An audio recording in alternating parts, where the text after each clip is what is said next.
What's up YouTube, it's Ravlar here and welcome to the second episode of Tips and Tricks. Now the first one went down like a house on fire. It was sick to see how many people actually learned something new, and I bet all of you expected like you wouldn't learn anything, so it makes me really happy that at least I taught you something that day. And let's continue that trend today in the second episode. But before we start, as always, if you want to share some of your tips and tricks with me and be featured in the next video, make sure to check the Discord link below, join, and in the tips and tricks tab, you can leave your favorite tips to be featured in the next video and help the community out. With that being said, sit back, relax, and enjoy the video, guys. First up today, we have a tip to do with Bladed Dive, an awesome ability that was introduced to the game last year. Now, as I'm sure you're all aware, if you click on Bladed Dive and then click on a spot, you get teleported or surged to that spot. But did you know that if you click on Bladed Dive and then a spot on your mini-map, you will get moved there as well? Well, now you do, and you can use that for, I don't know what you'd use it for, but it's just cool to know, I suppose. Next up, we have a very underrated and somewhat forgotten about item.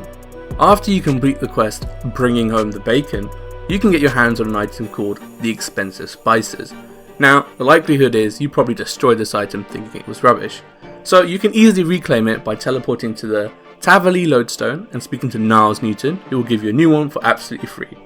What this item does is it increases the amount healed by each bite of food by a flat 50 life points. Now, this doesn't sound very effective, but it's important to note it's each bite of food. So this item actually becomes pretty damn awesome when you're using food like the blue blubber jellyfish, as each jellyfish has 3 bites, and each bite is individually increased from a 750 heal to an 800 heal, meaning that you get an extra 150 life points for each fish, and this almost becomes a best in slot food comparable with sailfish. This next tip is short and sweet, just like my never mind. Anyway, dragging your items from your inventory to your money pouch alks them. Now, this is pretty useful for Slayer tasks when you have lots of things clogging up your inventory and it's kind of annoying to access your spellbook, so as long as you have the runes on you somehow, this will work. Sticking with alking, you can actually alk when you're on the Lunar or Ancient spellbooks, if you have the Explorer's Wing on you.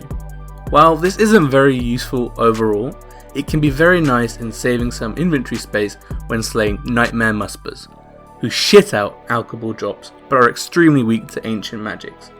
Now, speaking of Muspers, another useful tip to know is that when you're wearing a sign of the Porter and you loot a Musper spine, the Porter will actually bank the spine for you.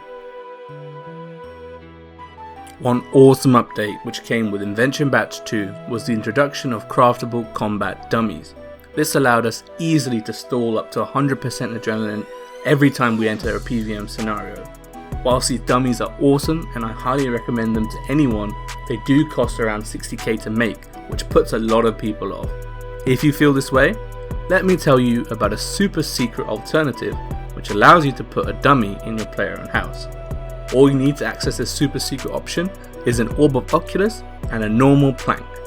To get an Orb of Oculus if you don't have one, all you need to do is to go to Alcarid and trade for Rook and buy one for around 1 GP. Now, go to your player owned house and make a formal garden.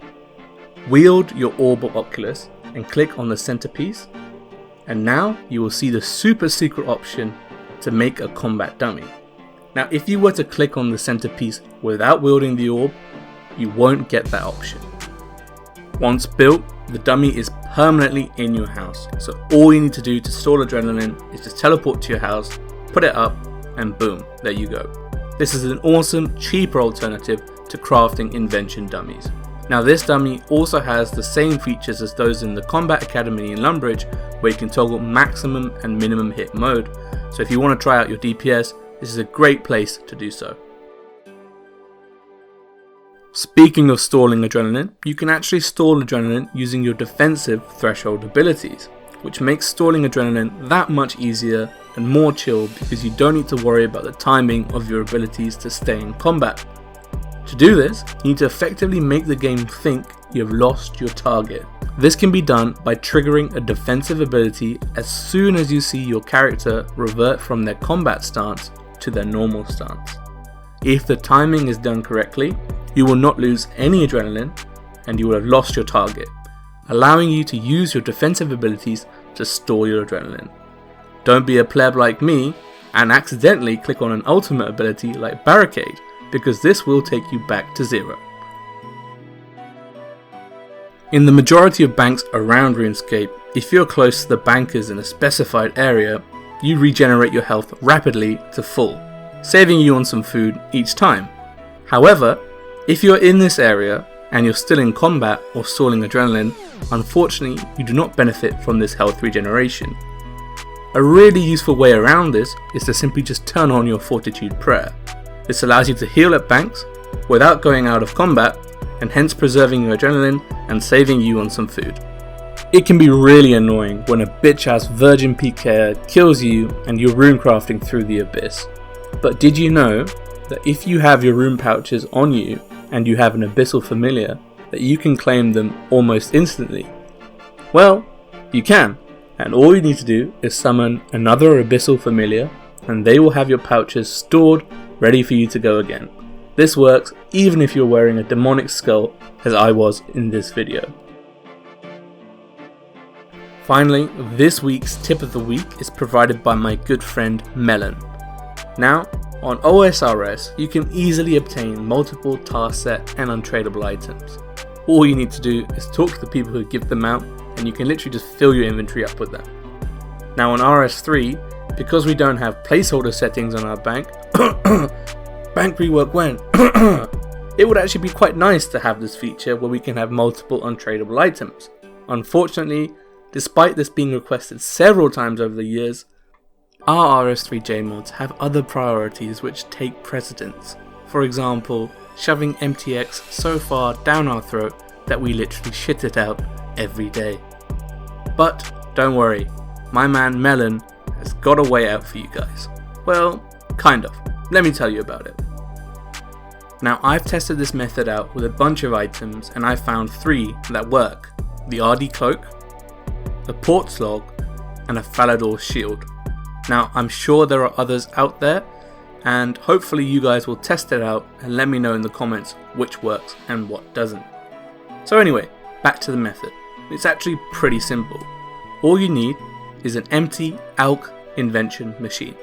Now make sure you don't have the runes in there, and place your items in there. It's that simple. So, I placed the RD Cloak, Captain's Log, and Falador Shield. Next step, all you need to do is go to the people who originally gave them to you, and they will give you another one. Simple as that.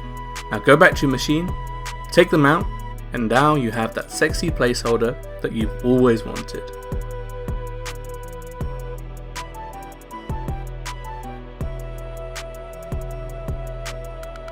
Well, sadly, that's all we've got time for this week, folks. I hope you enjoyed the show. Comment down below if you learned anything new, and remember, I'm not made of tips and tricks. I have to work really hard to gather this info for you guys, so if you do leave a like, I will really appreciate it.